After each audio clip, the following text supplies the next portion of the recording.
கைரேகை பதிலன்னு சொல்லி காசு கொடுக்காம வயிற்றுல அடிக்கிறாங்க. வாக்களிப்பீர் இரட்டை இலைக்கு.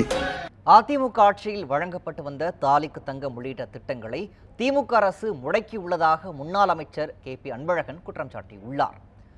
தருமபுரி நாடாளுமன்ற தொகுதிக்குட்பட்ட பந்தாரஹள்ளி, தெல்லனஹள்ளி, கரகப்பட்டி உள்ளிட்ட பகுதிகளில் அத்தொகுதியின் அதிமுக வேட்பாளர் அசோகன் மற்றும் முன்னாள் அமைச்சர் KP அன்பழகன் ஆகியோர் தீவிர வாக்கு சேகரிப்பில் ஈடுபட்டனர். அப்போது பேசிய அன்பழகன், அனைத்து குடும்ப தலைவிகளுக்கும் மாதம் 1000 ரூபாய் வழங்குவதாக தெரிவித்த திமுக அரசு 27 மாதங்களுக்கு பிறகு பாதி பேருக்கு மட்டுமே வழங்கியுள்ளதாக விமர்சித்தார். அதிமுக ஆட்சியில் கொண்டுவரப்பட்ட மடிக்கணினி, தாலிக்கு தங்கம் உள்ளிட்ட நலத்திட்டங்களை திமுக அரசு முடக்கியுள்ளதாகவும் தெரிவித்தார்.